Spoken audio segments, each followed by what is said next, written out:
अंधेर नगरी चौपट राजा, टके शेर भाजी टके शेर खाजा। वैसे तो ये कहावत हर दिन 24 घंटे देश की परिस्थितियों पर लागू होती है, मगर पिछली बार ज्यादा मजबूत तरीके से तब सामने आई जब केंचुआ के मुखिया राजीव कुमार ने कह दिया कि हमने भाजपा और कांग्रेस यानी दो बड़ी पार्टियों के दो दो बड़े नेताओं को नहीं रोकने का फैसला किया है। यानी एक तरफ नरेंद्र मोदी समेत तमाम भाजपाई झूठ पर झूठ, नफरत पे नफरत फैला रहे थे, उनके खिलाफ कुछ नहीं हुआ, कोई एक्शन नहीं, और बचने के लिए केंचुआ ने कह दिया कि देखो भैया, हमने तो कांग्रेस के नेताओं के खिलाफ भी कुछ भी नहीं किया, जबकि कांग्रेस के बड़े नेताओं ने ऐसी कोई गलती की ही नहीं। इसी को कहते हैं टके शेर भाजी टके शेर खाजा, यानी लोकतंत्र की खिचड़ी बना देना। आपको याद होगा कुछ साल पहले जब राष्ट्रीय सेठ के भ्रष्टाचार और कथित फ्रॉड को लेकर बहुत सारे आरोप लग रहे थे, तब राहुल गांधी के खिलाफ अचानक एक अदालती फरमान आता है, उन्हें 2 साल की सजा दी जाती है, संसद की सदस्यता रद्द हो जाती है, वो भी आनंद फानन में, खूब तेजी।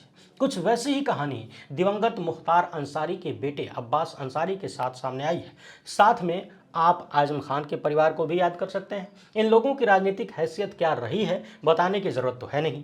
राहुल गांधी को सुप्रीम कोर्ट से राहत मिली थी। यह अलग बात है कि निचली अदालतों और हाईकोर्ट के जजों ने राहुल गांधी को सजा क्यों दी, और यदि गलत तरीके से सजा दी गई, मनमाने ढंग से या किसी दबाव में सजा दी गई, तो सुप्रीम कोर्ट ने ऐसे न्यायिक अधिकारियों के खिलाफ एक्शन क्यों नहीं लिया। इसका जवाब न मिला है न मिलेगा। मगर आज का सबसे बड़ा सवाल यह है कि क्या मुख्तार अंसारी के बेटे को भी सुप्रीम कोर्ट से न्याय मिलेगा। और जैसे ही बात सुप्रीम कोर्ट की आती है तो नजरों के सामने चीफ जस्टिस बी.आर. गवई आ जाते हैं। शपथ लेने से पहले इन्होंने रिटायरमेंट के बाद कोई पद नहीं लेने का ऐलान किया, बुलडोजर पर ब्रेक लगाया था, और भी कुछ फैसले थे। इन चीजों को याद करके उम्मीद बंधती है। मगर हाल फिलहाल में चीफ जस्टिस ने जिस तरीके से यूपी के मुख्यमंत्री योगी आदित्यनाथ को लेकर बयान दिया है, वहां से कहानी जरा बदलती हुई दिखती है। तो आइए आज इस वीडियो में विस्तार से समझते हैं भारत की लोकतांत्रिक व्यवस्था किस दौर से गुजर रही है। क्योंकि एक व्यक्ति सारे कुकर्म करके छुट्टे सांड की तरह घूमता रहे और दूसरा मुंह खोले भी तो गुनाह हो जाए, ये ऐतिहासिक है। यूं समझिए कि भारत में चल रहा ये अमृतकाल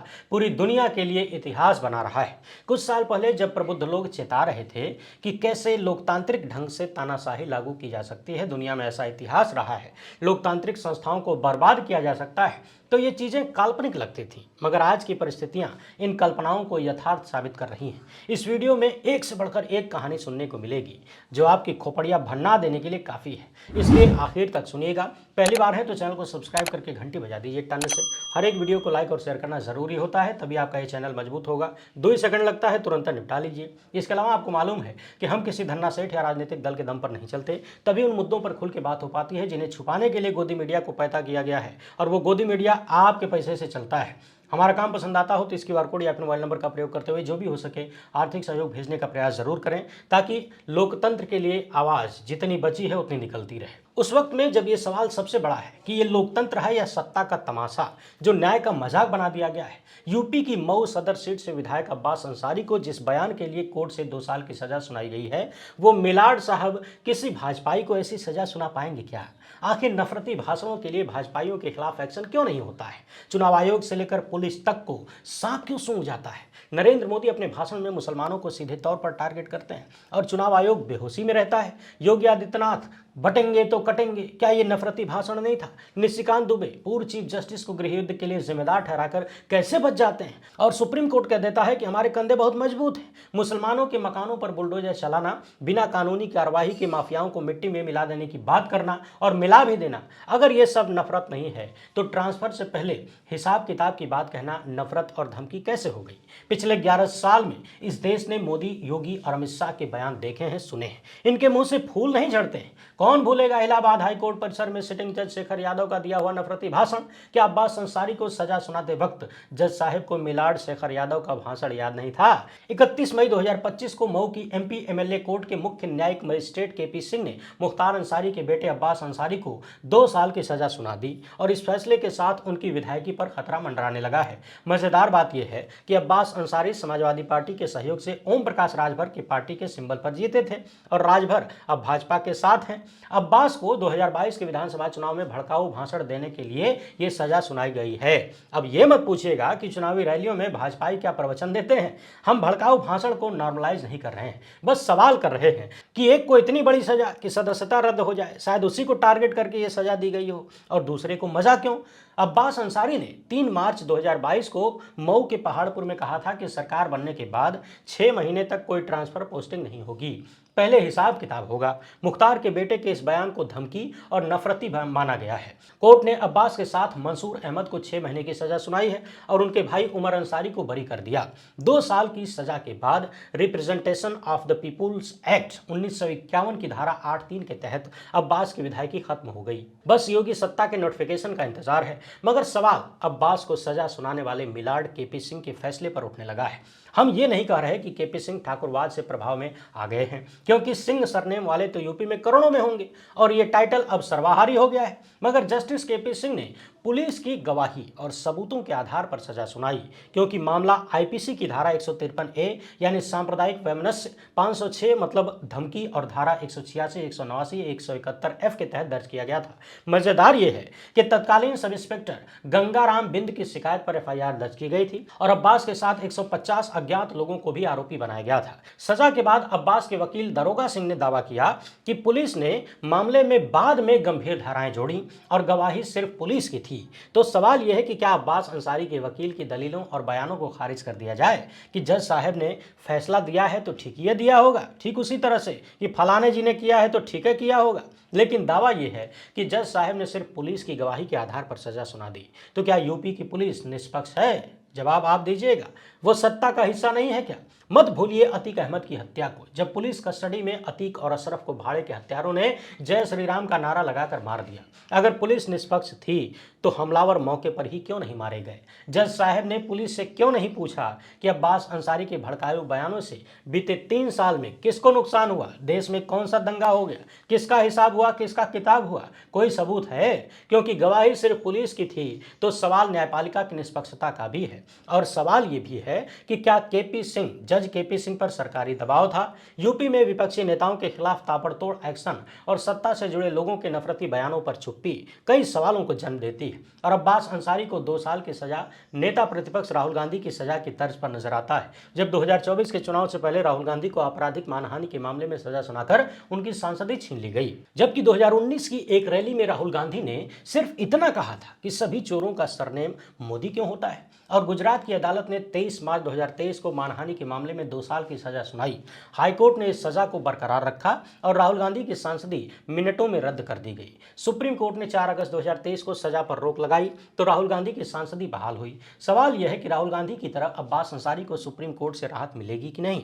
यह सवाल इसलिए भी जरूरी है क्योंकि सुप्रीम कोर्ट के चीफ जस्टिस योगी आदित्यनाथ के फैन हो गए हैं। याद रखिए कि योगी के सीएम बनने के बाद से ही अंसारी परिवार के खिलाफ एक्शन होता रहा है, खूब सारे एक्शन हुए। अब्बास अंसारी से पहले उनके ताऊ अफजाल अंसारी की संसद सदस्यता पर भी तलवार लटकी थी और गाजीपुर की एमपी एमएलए कोर्ट ने 1 मई 2023 को मुख्तार अंसारी के बड़े भाई अफजाल अंसारी को गैंगस्टर एक्ट मामले में 4 साल की सजा सुनाई थी। सजा के बाद उनकी भी संसद सदस्यता चली गई थी, लेकिन 13 दिसंबर 2024 को सुप्रीम कोर्ट ने इस सजा पर रोक लगा दिया, तब जाकर अफजाल की सांसदी बच पाई।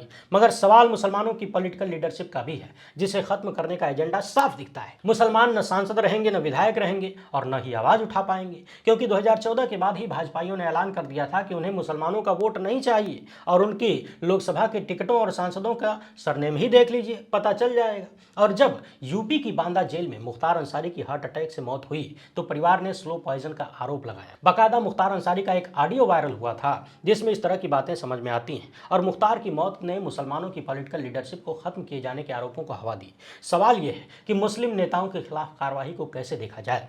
फरवरी 2025 में मुरादाबाद की स्पेशल कोर्ट ने 15 साल पुराने मामले में सपा नेता आजम खान और उनके विधायक बेटे अब्दुल्ला आजम को 2 साल की सजा सुनाई थी। उसके बाद उनकी विधायकी भी चली गई और यूपी विधानसभा सचिवालय ने अब्दुल्ला आजम की सीट को 2 दिन बाद ही खाली घोषित कर दिया। लेकिन मई 2025 में पासा पलट गया। जो सत्ता मुसलमानों को टिकट देने से परहेज करती थी, उसी ने ऑपरेशन सिंदूर के बाद अपना चेहरा बचाने के लिए विदेशों में प्रतिनिधिमंडल भेजे तो विपक्षी पार्टियों के सांसदों में से मुस्लिम चेहरों को आगे किया किया, अपने पास तो थे नहीं। ओवैसी से लेकर सलमान खुर्शीद तक 7 समंदर पार लगातार गोदी मीडिया का कवरेज पाते रहे। सवाल यह है कि विपक्षी नेताओं के भाषणों पर तो एक्शन हो जाता है, लेकिन भाजपा नेताओं के नफरती बयानों पर पुलिस को सांप क्यों सूंघ जाता है? क्यों सुप्रीम कोर्ट ने हेट स्पीच के मामले में सभी राज्यों की पुलिस को स्वतः संज्ञान लेकर मुकदमा दर्ज करने को कहा था? उसका रिजल्ट क्या हुआ? मगर न तो मोदी सत्ता के खिलाफ कोई मुकदमा दर्ज हुआ और न ही योगी के खिलाफ, जबकि चलती ट्रेन में चेतन सिंह नाम के एक आतंकी ने अपराधियों की तरह मोदी योगी का नाम लेकर जयकारा लगाते हुए कई मुसलमानों को गोली मार दी। याद रखिए कि नरेंद्र मोदी ने 17 मई 2024 को यूपी के बाराबंकी में भाषण देते हुए कहा था कि सपा कांग्रेस राम मंदिर पर बुलडोजर चलवाएंगे। उसी महीने तेलंगाना में मोदी ने कहा था कि कांग्रेस हिंदुओं को सेकंड क्लास सिटीजन बनाना चाहती है, वोट जिहाद की बात करती है। सवाल यह है कि मोदी के खिलाफ एक्शन क्यों नहीं? क्यों चुनाव आयोग मुंह में ताला लगाकर बैठ जाता है? अगर केंचुआ को मोदी से डर लगता था तो योगी के खिलाफ भी एक्शन नहीं हुआ, यानी डर चौतरफा है। किसी भाजपा के खिलाफ एक्शन नहीं होता, क्योंकि 30 मई 2024 को हिमाचल प्रदेश में योगी ने कहा था कि कांग्रेस औरंगजेब से प्रेरित होकर सरिया लागू करना चाहती है और जो औरंगजेब के रास्ते पर चलेंगे उनके लिए बुलडोजर तैयार है। अब सवाल यह है कि औरंगजेब का रास्ता है कौन? अमित शाह ने रोहिंग्या शरणार्थियों को आतंकवादी और दीमक कहा तो अनुराग ठाकुर ने मुसलमानों को टारगेट करते हुए नारा लगाया कि देश के गद्दारों को गोली मारो फलानों को। नारा आपने सुना ही होगा, याद भी होगा, लेकिन अदालत ने कह दिया कि यह नारा दूसरे भावना में दिया गया था। तो सवाल यह है कि मोदी से लेकर अनुराग ठाकुर के जहरीले बयानों पर एक्शन क्यों नहीं हुआ? सत्ताधारी पार्टी के नेताओं के नफरती बयानों पर पुलिस और कोर्ट की चुप्पी क्या सत्ता के दबाव का सबूत नहीं है? क्या ये दोहरा मापदंड संविधान की धर्मनिरपेक्षता पर हमला नहीं है? क्योंकि अब्बास अंसारी से पहले राहुल गांधी और आजम खान को तुरंत सजा होती है और सदस्यता रद्द हो जाती है, लेकिन मोदी, योगी और शाह पर कोई एफआईआर तक नहीं, कोई शिकायत तक नहीं। बाकी मोदी और योगी के 11 सालों के नफरती बयानों को गिनने लग जाएंगे तो कई दिन तक वीडियो दिखाना पड़ जाएगा। मगर किसी भी राज्य की निचली अदालतों के फैसले में साफ नजर आता है कि जजों पर सत्तारूढ़ दल का सीधा असर होता है। अगर ऐसा नहीं होता तो राहुल गांधी को एकदम सटीक 2 साल की सजा नहीं सुनाई गई होती। संसद सदस्यता या विधायकी तभी जाती है जब सजा कम से कम 2 साल या उससे ज्यादा हो। सवाल यह है कि सुप्रीम कोर्ट ने राहुल गांधी की सजा के फैसले पर रोक लगाई तो क्यों लगाई? और इसी सुप्रीम कोर्ट ने मनी लॉन्ड्रिंग केस में अब्बास अंसारी को जमानत दी। मगर एक सच ये भी है कि इसी कोर्ट ने ऑपरेशन सिंदूर का चेहरा बनी कर्नल सोफिया कुरैशी को आतंकवादियों की बहन कहने वाले भाजपाई मंत्री के खिलाफ कोई एक्शन नहीं लिया। प्रोफेसर अली खान महमूदाबाद के बोलने पर रोक लगा दी, उनका पासपोर्ट जब्त कर लिया। दरअसल सुप्रीम कोर्ट के फैसलों में ही इतने छेद हैं कि सवाल खुद ब खुद बोलने लगते हैं। मत भूलिए कि इलाहाबाद हाईकोर्ट के सिटिंग जज शेखर यादव का नफरती भाषण कैसा था और योगी उन्हें डिफेंड कर रहे थे। न्यायपालिका की स्वतंत्रता पर सवाल है कि एक जज अगर खुलेआम नफरत फैला सकता है तो निचली अदालतों में केपी सिंह जैसे जजों पर क्या सत्ता का दबाव नहीं होगा? और जब सुप्रीम कोर्ट के चीफ जस्टिस उत्तर प्रदेश के मुख्यमंत्री को बेहद शक्तिशाली बताते हैं, तारीफ करते हैं, तो न्याय की देवी को अपनी आंखों से पट्टी हटाए जाने पर अफसोस होने लगता है। पट्टियां बढ़िया थी, वो भी सोचती होंगी कि पट्टी फिर से लगा दो भाई, ये देखा नहीं जा रहा। सुप्रीम कोर्ट की पूर्व चीफ जस्टिस डीवाई चंद्रचूड़ ने न्याय की देवी की आंखों पर पट्टी हटवा दी थी और अब न्यायपालिका के गलियारों में क्या हो रहा है ये न्याय की देवी से छुपा तो नहीं होगा। पट्टी भी हट गई है, दिखता तो होगा ही। Chief justice B R. गवई ने योगी की तारीफ उसी इलाहाबाद हाईकोर्ट के परिसर में खड़े होकर की जहां विश्व हिंदू परिषद के कार्यक्रम में खड़े होकर जस्टिस शेखर यादव ने मुसलमानों के खिलाफ हेट स्पीच दिया था, उन्हें कठमुल्ला करार दिया था और उत्तर प्रदेश के मुख्यमंत्री योगी ने जस्टिस शेखर यादव का समर्थन किया था, उनके खिलाफ लाए गए महाभियोग की आलोचना की थी। तो सवाल है कि क्या भारत के चीफ जस्टिस बी.आर. गवई भूल गए हैं कि एक शक्तिशाली मुख्यमंत्री किस तरह की भाषा बोलता है? क्या उन्होंने भाषणों को नहीं सुना और किस तरह की भाषा बोलने वालों का समर्थन करता है? क्या ये भी नहीं देखा?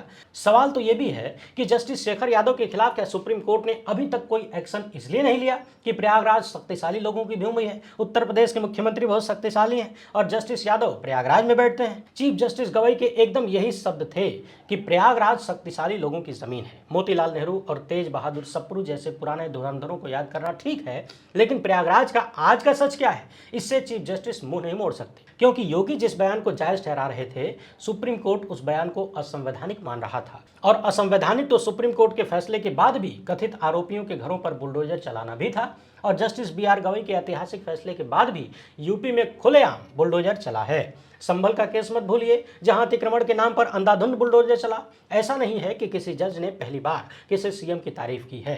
न्यायपालिका में सत्ता के फैन बहुत सारे हैं। मोदी को महामानव और विजनरी बताकर अपना उल्लू सीधा करने वाले न जाने कितने जज रिटायर हो गए और बहुत सारे जज तो सत्ता की मनमर्जी का फैसला देकर अपना रिटायरमेंट सेट करके गए, बुढ़ौती तक की व्यवस्था करके गए। पूर्व चीफ जस्टिस गोगोई और पूर्व जस्टिस नजीर को मत भूलिए, जिन्होंने राज्यसभा और राज्यपाल के पद पर समझौता किया। पूर्व सीजेआई जस्टिस चंद्रचूड़ ने 2019 में मोदी को विजनरी बताया था। 2018 में पटना हाईकोर्ट के चीफ जस्टिस ने मोदी को मॉडल और हीरो करार दिया था। तो सुप्रीम कोर्ट के जज अरुण मिश्रा और जस्टिस MR शाह ने भी मोदी की तारीफ में कोई कोर कसर नहीं छोड़ी। मगर यह पहली बार है जब एक चीफ जस्टिस ने अमृतकाल में मोदी की नहीं बल्कि योगी की तारीफ की है। और इन्हीं योगी की सत्ता ने बुलडोजर पर जस्टिस गवई के फैसले का मजाक बना दिया। सुप्रीम कोर्ट के 2 जजों की बेंच ने 13 नवंबर 2024 को बुलडोजर को लेकर गाइडलाइन जारी की थी और कहा था कि बिना 15 दिन के नोटिस और वीडियोग्राफी के बुलडोजर नहीं चलेगा। अवैध कार्यवाही करने वाले अधिकारियों पर मुआवजा और अवमानना की कार्रवाई होगी। कार्यपालिका जज नहीं बन सकती। मगर यूपी सरकार ने इन दिशा निर्देशों का पालन नहीं किया, इन्हें धता बता दिया। फैसले के बाद बरेली, मुरादाबाद और प्रयागराज में बुलडोजर का एक्शन जारी रहा। यही नहीं, योगी सरकार ने 3 सितंबर 2024 को जस्टिस गवई द्वारा किए गए एक कमेंट को अपनी तारीफ के तौर पर पेश किया और कहा कि सुप्रीम कोर्ट ने बुलडोजर जस्टिस की तारीफ की है, लेकिन 2021 में प्रयागराज के जुल्फिकार हैदर और अली अहमद के घर पर चले बुलडोजर की कार्रवाई को सुप्रीम कोर्ट ने अंतरात्मा को झकझोर देने वाला करार दिया।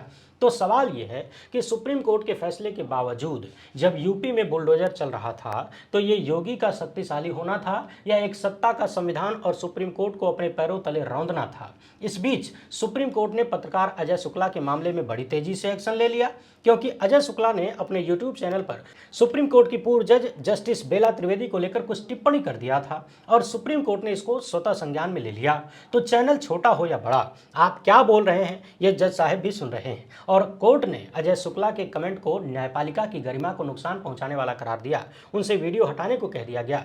तो सवाल यह है कि पत्रकार अजय शुक्ला के कमेंट पर कार्रवाई हो सकती है, तो फिर सुप्रीम कोर्ट बार एसोसिएशन के सदस्यों पर क्यों नहीं, जिन्होंने जस्टिस बेला त्रिवेदी को फेयरवेल देने से इनकार कर दिया था? क्या यह सवाल आपके मन में नहीं आता कि सुप्रीम कोर्ट के इतने सारे वकीलों ने एक साथ जस्टिस बेला त्रिवेदी को फेयरवेल देने से इनकार क्यों कर दिया? इतनी नाराजगी क्यों थी? क्या ये अपमान की बात नहीं थी? तो क्या सुप्रीम कोर्ट के वकीलों के खिलाफ भी स्वतः संज्ञान लेते हुए चीफ जस्टिस कोई एक्शन लेंगे? और सीनियर वकील कपिल सिब्बल ने तो दो टूक कह दिया कि उन्हें जस्टिस त्रिवेदी का मन मिजाज बहुत पहले से पता था। सवाल तो यह है कि सत्ता की चाटुकारिता में जुटे जजों को क्या कहा जाए? चीफ जस्टिस BR गवई को यह भी बता देना चाहिए, क्योंकि इस देश में गोदी मीडिया है और सत्ता के आगे न्यायपालिका का सरेंडर किसी से छिपा हुआ नहीं है। एक महत्वपूर्ण बात यह भी है कि हाल ही में जब भाजपा के सांसद मोदी शाह के सबसे लाडले सांसद निशिकांत दुबे ने सुप्रीम कोर्ट के पूर्व चीफ जस्टिस संजीव खन्ना को लेकर कह दिया कि देश में जितने गृह युद्ध हो रहे हैं उन सब के लिए सुप्रीम कोर्ट और वहां के चीफ जस्टिस जिम्मेदार है। इतनी बड़ी टिप्पणी को लेकर